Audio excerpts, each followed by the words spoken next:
So here we are at Sokoll's Christmas Tree Farm. And so we are out looking for our Christmas tree today. I don't know what today is, somewhere, let's see, 12, 13 December, something like that. We are traditionalists. We always have a live tree. We generally, for the last, I don't know, 20 years, we've been getting them from Christmas tree farms. Before that, we might get it at Lowe's or something like that. But supporting local business, really, and you're getting safer trees. You actually see them growing. You cut it yourself, that kind of stuff. They fresher, they last longer. They're not shipped down from up north somewhere.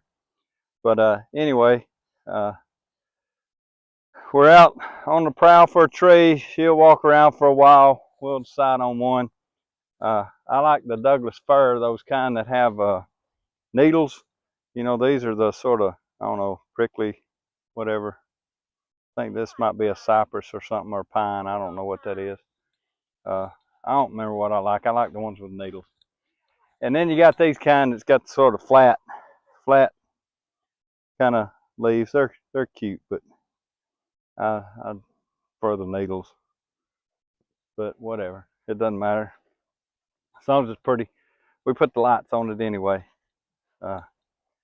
So probably the latest we ever got a Christmas tree was around 23rd of December.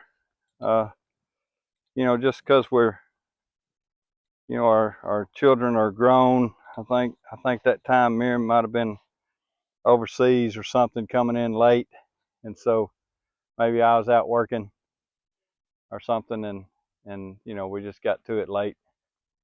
But anyway, yeah, that's cute. My bride likes the short, fat trees rather than the tall, skinny tree. That's cute. That one, this one right here. But anyway, we'll walk around here till she decides on one, and then we'll show it to you when we find it. What? Oh, so here we are. This is a tree that Rochelle's picked. When you come Christmas tree looking, you need to make sure you bring you a pair of gloves. I like to bring a pair of knee pads. I forgot them today because I'll be on my knees. They provide, at this farm, they provide a saw, a stick. You might have seen me toting it around a while ago. It's marked off so you can tell how tall the tree is. They sell them by the foot. And then this place happens to have this Christmas tree toter, little sled kind of deal. And so we'll cut the tree, take it up here to the road, walk down the road back to the shed, and they'll shake it out, bag it up for us. So I guess I'm gonna cut this tree. And Rochelle's gonna record me, I guess, and we'll have to speed this up.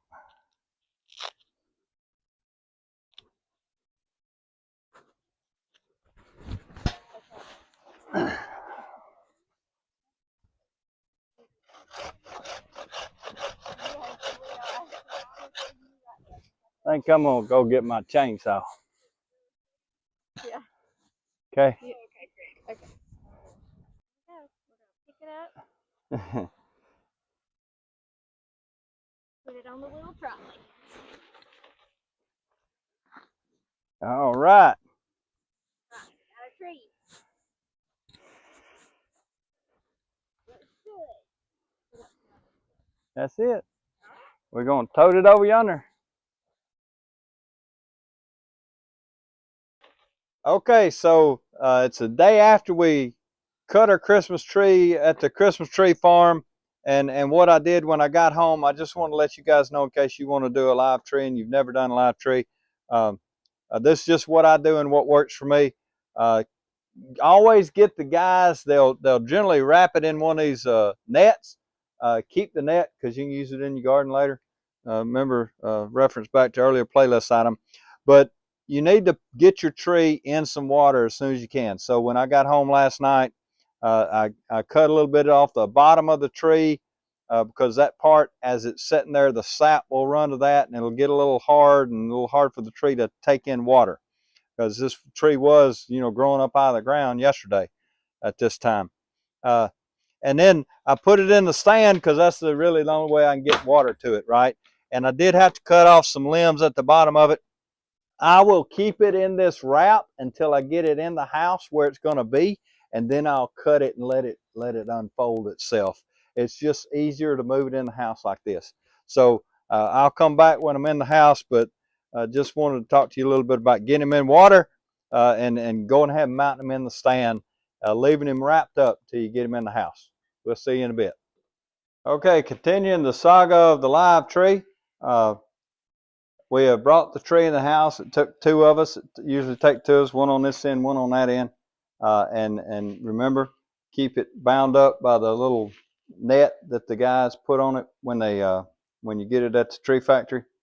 And after you get it in place, make sure it's straight, and then you're ready to cut the net. And really what you do, because it's been bound up, now for about a day and a half, you're going to let it relax, and the limbs will open up.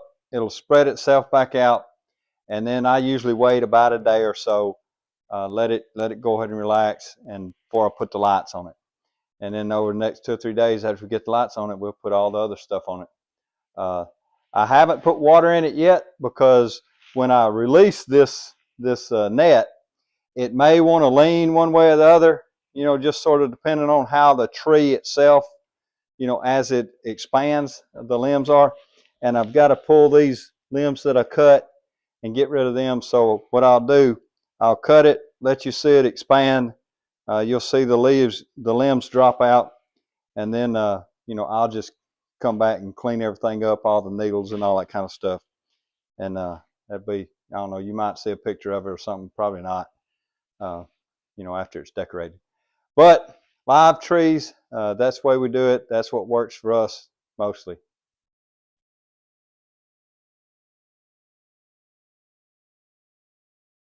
Sorry, I messed up.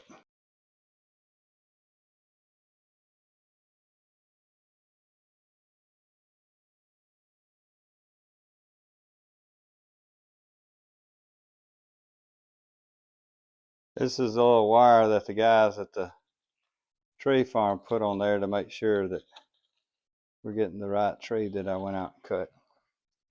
So there it is.